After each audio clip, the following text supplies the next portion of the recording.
Hello all, welcome to Teacher at Home. Today class we are going to learn the 15th chapter, that is about the solutions. In this figure we can see many solutions on the table, okay, and there are many instances in which the solutions are made. If you are taking the column, ഈ column എടുക്കുകയാണെങ്കിൽ നമ്മൾ എന്തൊക്കെയാ കാണുന്നത് solution constituents. അപ്പോൾ ഓരോ സൊല്യൂഷനിലും അത് contain ചെയ്യുന്ന കോൺസ്റ്റിറ്റ്യുവൻസിന്റെ കാര്യമാണ് പറയുന്നത്. ഓക്കെ, ബ്രാസ് എന്ന് പറഞ്ഞാൽ എന്താ, പിച്ചള. അതെന്തൊക്കെ കൊണ്ട് ഉണ്ടാക്കിയതാണ്? സിങ്കും കോപ്പറും അല്ലെ, സിങ്കും ചെമ്പും കൊണ്ട് ഉണ്ടാക്കിയതാണ് എന്ത്, ബ്രാസ്. അപ്പൊ സ്റ്റേറ്റ് ഓഫ് സൊല്യൂട്ട് എന്ന് പറയുന്നത് ലീന, സോൾവെന്റ് എന്ന് പറയുന്നത് ലായകം. So the solute it is taken, it is the what, solid. The solvent also is a solid because zinc is a solid, so copper is also a solid. State of solution brass is also a solid. Salt solution, if you are taking the salt solution, a salt is a solid, water means it liquid, the solution salt solution ആണ് form ചെയ്തിരിക്കുന്നത്, അപ്പോൾ liquid. Soda water ആണെങ്കിലോ carbon ഡൈ ഓക്സൈഡും water. Carbon dioxide എന്ന് പറയുന്നത് എന്താണ്, gaseous ആണ് അല്ലെ, ഗ്യാസ് ആണ്. വാട്ടർ ആണെങ്കിൽ liquid.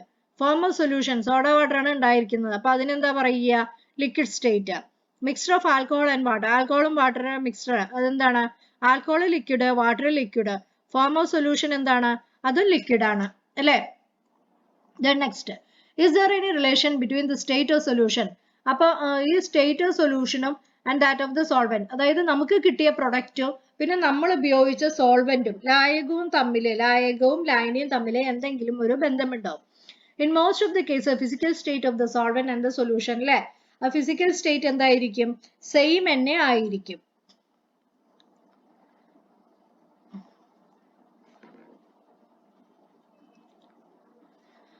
Physical state of the solvent, it is the same. How do we decide the solvent and solution in a solution?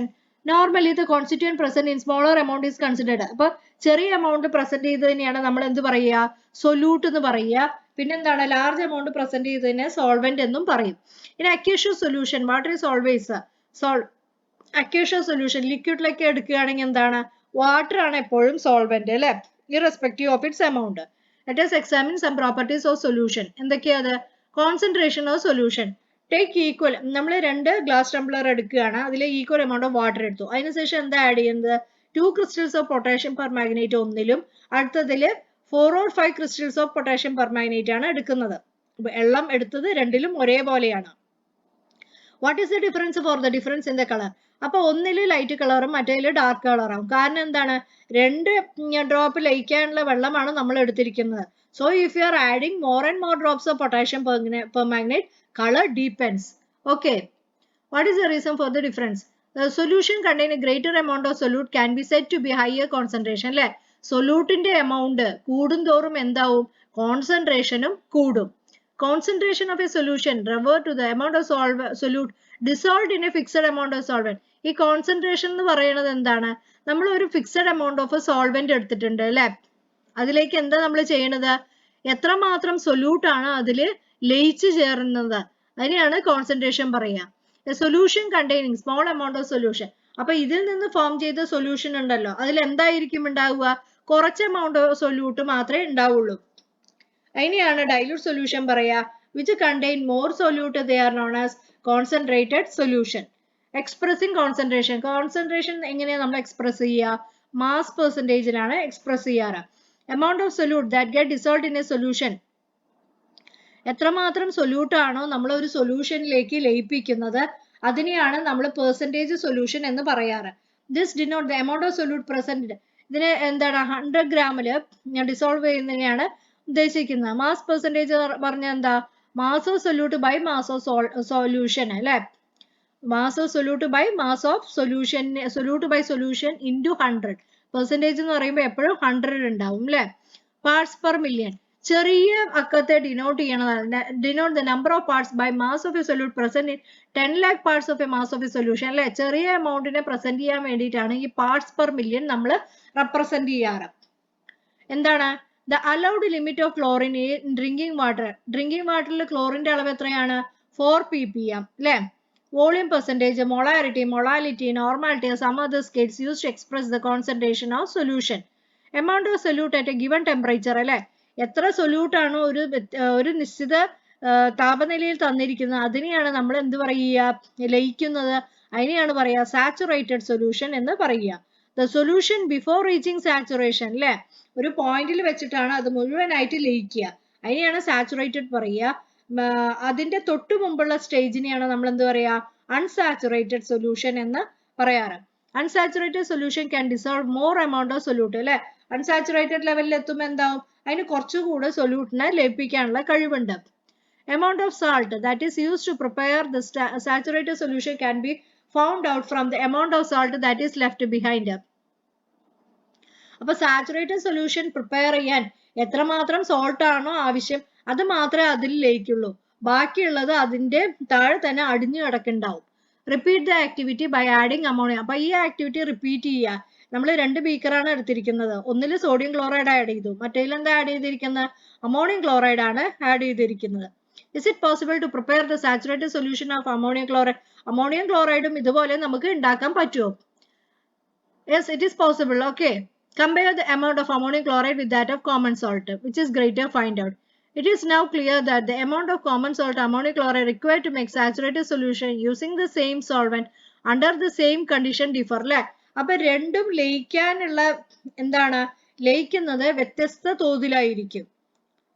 ഒരേ സോൾവെന്റ് എന്ന് പറഞ്ഞ വെള്ളം തന്നെയാണ് ഉപയോഗിക്കുന്നത് അല്ലെ എന്നാലും അലിയണത് വ്യത്യസ്തമായിരിക്കും. Amount of solute in gram required to convert. അപ്പോൾ എത്രമാത്രം സൊല്യൂട്ട് ആണോ ആവശ്യം 100 gram of solvent into saturate അല്ലെ to convert 100 gram of a solvent 100 gram സോൾവെന്റിനെ ഒരു സാച്ചുറേറ്റഡ് സൊല്യൂഷൻ ആക്കാൻ എത്രമാത്രം സൊല്യൂട്ട് ആണ് റിക്വയർ ചെയ്തിരിക്കുന്നത് എന്ന് അതിനെയാണ് നമ്മൾ എന്ത് പറയാ solubility of the solute in that solvent at A given temperature. ഒരു നിശ്ചിത താപനിലയും തന്നിട്ടുണ്ട്. അപ്പൊ എത്ര സൊല്യൂട്ട് ആണ് ഈ 100 gram സോൾവെന്റ് ലയിക്കാൻ ആവശ്യമായത് അതിനെയാണ് എന്ത് പറയാ സോളിബിലിറ്റി ഓഫ് ദ സൊല്യൂട്ട് എന്ന് പറയുക. Super saturated solution. Is it possible to dissolve more amount of the solute in the saturated solution prepared before? Is there any change in the amount of solute dissolved when the temperature changes?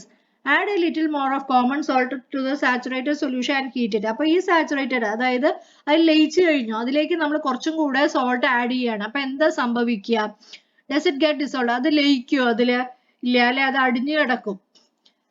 Repeat the experiment with the saturated solution of ammonium chloride. Leave the solution undisturbed and allow them to cool gradually to the room temperature. Observe the two solutions. ഈ രണ്ട് സൊല്യൂഷനും നമ്മൾ നിരീക്ഷിക്കുക. Does crystallization occur? Such a solution which contain more amount of solute than the required that is required to saturate it. അപ്പോൾ എത്രമാത്രം solution which contain more amount of solute അല്ലേ എത്രമാത്രം solute ആണോ അതിന് റിക്വയർഡ് ആയത് എന്തിനു വേണ്ടിയിട്ടാ സാച്ചുറേറ്റ് ചെയ്യാൻ അലിയിപ്പിക്കാൻ അതിനെയാണ് എന്ത് പറയുക സൂപ്പർ സാച്ചുറേറ്റഡ് സൊല്യൂഷൻ എന്ന് പറയുക. More amount of solute than the required to saturate it. While preparing saturated solution of various solutes in this definite amount of a given solvent under the same condition, will the amount of solute getting dissolved will be the same. The nature of the solute and temperature are two factors. അപ്പോൾ ഈ solubility അലിയിപ്പിക്കുന്നതിന് എന്തൊക്കെയാണ് depend ചെയ്യുക സൊല്യൂട്ടിന്റെ നേച്ചറും പിന്നെന്താണ് ടെമ്പറേച്ചറിനെയും depend ചെയ്തിരിക്കും. Solubility of substance 30 അല്ല അപ്പൊ ചില സോളിബിലിറ്റി ആണ് ചൂടെ സൂചിപ്പിച്ചിരിക്കുന്നത് at 30 degrees Celsius. Sodium chloride solubility എത്രയാ 36.1, potassium nitrate 48, potassium chloride 37.2, copper sulphate 37.8, sodium nitrate 87.6, calcium chloride 100, calcium sulfate 0.264, ammonium chloride 41.4. But here are the questions which depends upon the solubility of these solute particles. Okay. Which substance show a decrease in solubility with increase in temperature? That is calcium sulfate. Which salts have the same solubility at a temperature of 40 degrees Celsius? That is not given. I think so. Solubility, that is the temperature 40 degrees Celsius. Solubility is given 100 gram of water. Let us do the following activity. What is the amount of copper sulfate needed to prepare? അപ്പോൾ എത്ര മാത്രം copper sulfate ആണ് ആവശ്യം എന്തിന് 100 gram 100 ml mix ചെയ്യാൻ temperature എത്രയാ 30 degree Celsius. അപ്പൊ എന്താ ചെയ്യേണ്ടത് prepare 25 ml of saturated solution of copper sulfate അല്ലേ 25 ml സാച്ചുറേറ്റഡ് സൊല്യൂഷൻ ആദ്യം കോപ്പർ സൾഫേറ്റിന്റെ ഉണ്ടാക്കുക. എന്നിട്ട് heat this solution and prepare a super saturated solution. ഒന്ന് ചൂടാക്കുക. ചൂടാക്കിയിട്ട് എന്താ ചെയ്യേണ്ടത്? സൂപ്പർ സാച്ചുറേറ്റഡ്, അതായത് സൊല്യൂട്ട് ആഡ് ചെയ്തിട്ട് ഏത് സ്റ്റേജിലാണോ അത് അലിയാതെ വരിക, that is a super saturated solution. Cool the solution gradually to normal temperature. എന്നിട്ട് അതിനൊന്ന് തണുപ്പിക്കുക അല്ലെ, നമ്മുടെ റൂം ടെമ്പറേച്ചറിലാക്കുക. Hang a small crystal of copper sulphate in this solution. എന്നിട്ട് നമ്മൾ എന്ത് ചെയ്യുക? ഒരു ക്രിസ്റ്റൽ അല്ലെ, കോപ്പർ സൾഫേറ്റിന്റെ ഒരു ക്രിസ്റ്റല് ഒന്ന് അതിലേക്ക് തൂക്കിയിടുക. Make sure to select a small crystal അല്ലെ, ചെറിയ ക്രിസ്റ്റൽ സെലക്ട് ചെയ്യാൻ നമ്മൾ ശ്രദ്ധിക്കണം. Observe a day. ഒരു ഡേ കഴിഞ്ഞു എന്നാൽ എന്താ ഒബ്സർവ് ചെയ്യണത്? ഹാസ് എനി ചേഞ്ച്, എന്തെങ്കിലും മാറ്റം സംഭവിച്ചിട്ടുണ്ടോ? Has any change occurred? Observe a day. Has any change? Record your observation. When a solute crystal is placed in a supersaturated solution, the excess of the അതായത് ഈ supersaturated solutionലേക്ക് നമ്മൾ ഒരു solute crystal ഇടുകയാണ്. അപ്പൊ എന്താ സംഭവിക്കുക? Excess of the solute crystallizes അല്ലെ, അതിൽ അലിയാത്ത കുറെ crystals ഉണ്ടാവും. അത് എന്ത് ചെയ്യും? അത് crystals form ചെയ്യും. Can be seen to grown as well. Classification of mixtures. All mixtures, all solution എന്ന് പറയുന്നത് എന്താണ്? മിക്സ്ചർ തന്നെയാണ് അല്ലെ. Exhibit the same nature. എല്ലാ മിക്സ്ചറിനും ഒരേ നേച്ചർ തന്നെയായിരിക്കും, ഒരേ സ്വഭാവം തന്നെയായിരിക്കും. Is the composition of the constituent is the same throughout the mixture? അല്ല, when the if the composition of the constitution, അതായത് constituent in the same throughout the mixture, it is known as ഒരേപോലുള്ള സ്വഭാവം കാണിക്കുകയാണെങ്കിൽ അതിന് എന്താ പറയാ? Homogeneous mixture എന്ന് പറയും അല്ലെ. All solutions of homogeneous mixture ഏതൊക്കെയാണ്? Sugar solution, salt solution, air, ornament gold, ഇതൊക്കെ എന്താണ്? ഹോമോജീനിയസ് മിക്സ്ചർ അല്ലെ. പിന്നെന്താണ്? കാരണം ഷുഗർ സൊല്യൂഷനിൽ ഷുഗർ മാത്രമേ ഉള്ളൂ, സോൾട്ടിൽ salt, air, ornamental gold. Component of such cannot be seen separately with അപ്പൊ നമ്മുടെ ഈ നേക്കഡ് ആയി വെച്ചിട്ട് നമുക്കത് ഒബ്സർവ് ചെയ്യാൻ പറ്റില്ല. Component of such mixture cannot be seen separately with the naked eye. If the component in a mixture are not distributed universally, അപ്പോൾ ഈ കമ്പോണൻസ് യൂണിഫോം ആയിട്ട് ഡിസ്ട്രിബ്യൂട്ട് ചെയ്തില്ലെങ്കിൽ അതിന് എന്താ പറയുക? ഹെട്രോജീനിയസ് മിക്സ്ചർ എന്ന് പറയും. Example A mixture of salt അല്ലെ, ഹെട്രോജീനിയസിൽ എന്തൊക്കെ പെടും? സോൾട്ട് ആൻഡ് സാൻഡ് അല്ലെ, അതിന് സോൾട്ടും സാൻഡും, പിന്നെ മഡി വാട്ടർ, അതിൽ തന്നെ കുറെ കോൺസ്റ്റിറ്റ്യൂവൻസ് പ്രസന്റ് ആവും. A mixture of water and kerosene. Here the component can be seen separately with the naked I. ഇതൊക്കെ നമുക്ക് നമ്മുടെ കണ്ണുകൊണ്ട് കാണാൻ പറ്റുന്നതാണ് അല്ലെ. True solution, colloid and suspension. Take equal amount of water in the 3 beaker. അപ്പൊ 3 ബീക്കറിൽ നമ്മൾ എന്തെടുത്തു? വാട്ടർ എടുത്തു. ആദ്യത്തേൽ എന്താ ആഡ് ചെയ്തു? Copper sulphate crystals in the first, milk in the second and chalk powder in the third. Stir well. Keep the beakers undisturbed for some time. In which of the beakers did the substance settle down? അപ്പൊ ഇത് അനക്കാതെ വെക്കുക അല്ലെ. രണ്ടാമത്തേൽ നമ്മൾ പാലാണ് എടുത്തത് അല്ലെ, പാലും വെള്ളം കൂടിയിട്ട് മിക്സ് ചെയ്തതാണ്. പിന്നെ മൂന്നാമത്തേൽ എന്താ? ചോക്ക് പൗഡർ ആണ് എടുത്തത് അല്ലെ. അപ്പൊ എന്താണ്? Path of the beam can be observed, particles can be observed അല്ലെ. ഏതൊക്കെ ബീക്കറിലാണ് എന്നുള്ളതാണ് ചോദിക്കുന്നത്. അപ്പൊ സെക്കൻഡ് ബീക്കറിൽ എന്താണ്? പാല് വെള്ളമായിട്ട് മിക്സ് ചെയ്യുമ്പോൾ പാല് സെറ്റിലാവും. അതുപോലെ ചോക്ക് പൊടി എന്താവും? It will settle. പാർട്ടിക്കിൾസ് മറ്റേ copper sulphate solution filter paper ഉപയോഗിച്ചിട്ട് നമ്മൾ സെപ്പറേറ്റ് ചെയ്യുകയാണെങ്കിൽ സെപ്പറേറ്റ് ചെയ്യാൻ പറ്റില്ല. കൊളോയിഡിൽ മിൽക്ക് അതും സെപ്പറേറ്റ് ചെയ്യാൻ പറ്റില്ല. സസ്പെൻഷനിൽ നമുക്ക് സെപ്പറേറ്റ് ചെയ്യാൻ പറ്റും. കാരണം എന്താ? പാർട്ടിക്കിൾസ് സെറ്റിൽ ചെയ്യും. Passing an intense beam of light. ഒരു ബീം ഓഫ് ലൈറ്റ് പാസ് ചെയ്യുകയാണെങ്കിൽ first solution that is copper സൾഫേറ്റിൽ പാത്ത് വിസിബിൾ ആവില്ല. സെക്കൻഡിലാണെങ്കിൽ വിസിബിൾ ആണ്, കാരണം മിൽക്ക് സെറ്റിലാവും. അതുപോലെ തേർഡിലും പോസിബിൾ ആണ്. കീപ് ഇറ്റ് അൺഡിസ്റ്റർബ്ഡ് എന്ന് പറഞ്ഞാലും നമുക്ക് we are not able to particle settle down ആവില്ല. കൊളോയിഡിൽ സെറ്റിൽ ഡൗൺ, സസ്പെൻഷനിലും particles will settle down. The difference observed is due to the change. എന്തുകൊണ്ടാണ് ഈ വ്യത്യാസം നമ്മൾ കാണുന്നത്? സൈസ് ഓഫ് ദ പാർട്ടിക്കിൾസിലുള്ള വ്യത്യാസം കാരണമാണ് നമ്മളത് കാണുന്നത്. Which mixture in the beakers has the smallest particle size? ഏതിനാണ്? കോപ്പർ സൾഫേറ്റിനാണ് അല്ലെ. Most probably how this was identified? The mixture has the biggest particle വന്നിട്ട് ഏതിനാണ്? ചോക്കിന്. Size of the solute particle present in the solution is so small. It cannot be so small ആവുമ്പോൾ എന്താണ്? Naked ആയി വെച്ചിട്ട് observe ചെയ്യാൻ പറ്റില്ല. Since these particles are very minute, they cannot scatter a beam of light. അല്ലെ, ചെറുതായതുകൊണ്ട് എന്താണ്? അവർക്ക് വെളിച്ചത്തിനെ കടത്തി വിടാൻ പറ്റില്ല, പ്രകാശത്തെ കടത്തി വിടാൻ പറ്റില്ല. Hence the path of light beam is not visible. In the case of colloids, minute ആയതുകൊണ്ടാണ് എന്താണ്? They cannot scatter a beam of light. Case of colloid, the solute particle size is comparatively bigger, hence they scatter a beam of light, thus making the pass with. അതായത് രണ്ടാമത്തെ നമ്മൾ എന്താ എടുത്തത്, milk solution എടുത്തത് അല്ലെ. അപ്പൊ milk കുറച്ച് കഴിഞ്ഞാൽ സെറ്റിൽ ആവും. അപ്പൊ എന്താണ്, ലൈറ്റ് അതിലേക്കൂടെ പാസ് ചെയ്യാൻ പറ്റും. പിന്നെ അപ്പൊ നമുക്ക് ആ പാത്ത് വിസിബിൾ ആവും. Particles of suspensions are big enough to seen with. മൂന്നാമത്തേൽ എടുത്തത് ചോക്ക് പൊടിയും വെള്ളവും കൂടിയിട്ടാണ്. അപ്പൊ എന്താണ്, അതിന്റെ പാർട്ടിക്കിൾ സൈസ് വലുതാണ് അല്ലെ. The light falling on it is reflects. അപ്പൊ അത് സെറ്റിൽ ചെയ്യും. സെറ്റിൽ ചെയ്യുന്ന സമയത്ത് നമുക്ക് ലൈറ്റ് പാസ് ചെയ്യുന്നത് ശരിക്ക് കാണാൻ പറ്റും. They gradually settle down and under the influence of gravity. Evaluate the following mixture in muddy water. Muddy water എന്ന് പറയുമ്പോൾ എന്ത് തന്നെയാണ്, suspension, fog, atmospheric air, then milk solution. Milk is that is what's colloid. Sugar solution means it is true solution. Dilute rice water, it also will settle down, so it is the suspension. Have you noticed the path of the light beam can be clearly seen due to the dust particles in a cinema theater and in smart light pass ചെയ്യുന്ന സമയത്ത് dust particles ആ പാത്തിലേക്ക് move ചെയ്യുന്നത് നമുക്ക് കാണാൻ പറ്റും എന്നറിയാൻ വേണ്ടി ഒരു എക്സ്പെരിമെന്റ് ആണ്. Prepare a solution by adding 2 gram sodium. അപ്പൊ നമ്മൾ ഒരു എക്സ്പെരിമെന്റ് കണ്ടക്ട് ചെയ്യുക. അതിലെന്താണ്, 2 gram സോഡിയം തയോസൾഫേറ്റ് ഒരു ബീക്കറിലേക്ക് എടുക്കുകയാണ് അല്ലെ. ആ ബീക്കറിൽ എന്താ ഉള്ളത്, 50 ml ഓഫ് വെള്ളം എടുത്തു വെച്ചിട്ടുണ്ട്. Arrange the beaker in the path of the beam of light.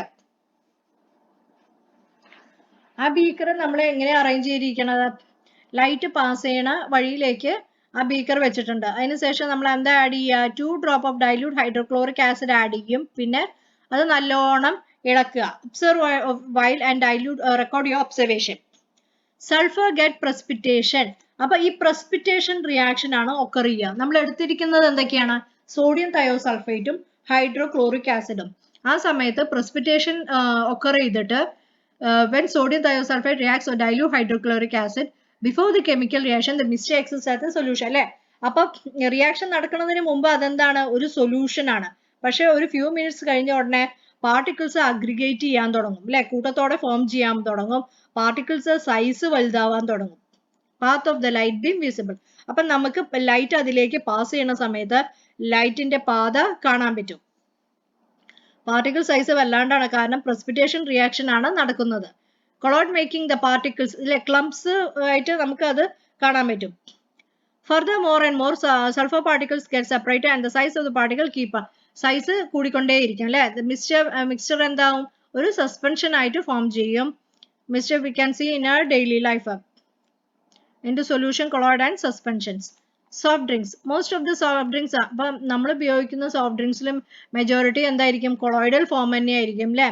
Liquids are available in the market. അത് സെറ്റിൽ ആവില്ല, അത്ര പെട്ടെന്ന് സെറ്റിൽ ആവില്ല. എത്ര കാലം സൂക്ഷിച്ചു വെച്ചാലും സെറ്റിൽ ആവില്ല. How are they return for as long periods of time without settling down. എന്താണ് അതിൽ എന്താ ആഡ് ചെയ്തിട്ടുണ്ടാവുക, അതിൽ സ്റ്റെബിലൈസർ ആഡ് ചെയ്തിട്ടുണ്ടാവും. സ്റ്റെബിലൈസർ എന്ന് പറഞ്ഞാൽ എന്താ, some chemicals are used as stabilizer in soft drink to prevent the particles. എന്തുകൊണ്ടാണ് സ്റ്റെബിലൈസർ ആഡ് ചെയ്യുന്നത്, പാർട്ടിക്കിൾസ് സെറ്റിൽ ആവാതിരിക്കാൻ വേണ്ടിയിട്ടാണ് നമ്മൾ എന്താ ആഡ് ചെയ്യുക, സ്റ്റെബിലൈസർ ആഡ് ചെയ്യുക. Brominated vegetable oil, sucrose acetate, isobutyrate and glyceryl ester or rosin, ഇതൊക്കെയാണ് stabiliser commonly use ചെയ്തത്. പിന്നെ കെമിക്കൽ സബ്സ്റ്റൻസ് ടാർട്രസിൻ എന്തിനാ ആഡ് ചെയ്തത്, നമ്മുടെ ഫുഡ് മെറ്റീരിയലിലേക്ക്. What is the main use, is the coloring agent which gives yellow color. Tartrazine is a coloring agent which gives yellow color. Erythrocin which gives red color. Vanillin, it is a food material that is a taste enhancer. Taste increase ചെയ്യാൻ വേണ്ടിയിട്ടാണ് vanillin add ചെയ്യുക. Phosphoric acid soft drinks അല്ലെ, so taste provide ചെയ്യാൻ. Allyl hexanate എന്താ food material ആണ്, fragrance, പൈനാപ്പിളിന്റെ smell കിട്ടാൻ വേണ്ടിയിട്ടാണ് ഇത് യൂസ് ചെയ്യുന്നത്. Most of them are injurious. It is dangerous to add such chemicals to soft drinks. അപ്പൊ ഇതൊക്കെ എന്താണ്, നമുക്ക് ഹെൽത്തിന് ഹാനികരമാണ്. പക്ഷെ ഇറ്റ്സ് ഡേഞ്ചറസ്, ഇതൊരു ഡേഞ്ചറസ് അല്ലേ, സോഫ്റ്റ് ഡ്രിങ്ക്സിലൊക്കെ ഇത് ആഡ് ചെയ്യുമ്പോൾ ഡേഞ്ചറസ് അല്ലേ. അപ്പൊ കണ്ടിന്യൂസ് ആയിട്ട് നമ്മൾ ഇത് യൂസ് ചെയ്യുമ്പോൾ എന്താവും, അത് നമ്മുടെ ഹ്യൂമൻ ബോഡീനെ തന്നെ അഫക്ട് ചെയ്യും. അപ്പൊ ഇതിനെക്കുറിച്ചുള്ള ഒരു ഡീറ്റെയിൽ ഇൻഫർമേഷൻ നമ്മൾ എവിടെ നിന്നൊക്കെ കളക്ട് ചെയ്യണം, teachers, doctors, researchers, reference books, internet and health വർക്കേഴ്സിൽ നിന്നൊക്കെ നമുക്ക് ഇൻഫർമേഷൻ ഗ്യാദർ ചെയ്തിട്ട് we have to write this. Okay, that's all about this chapter. If you are interested, please do like, share and subscribe my channel. Okay, thank you.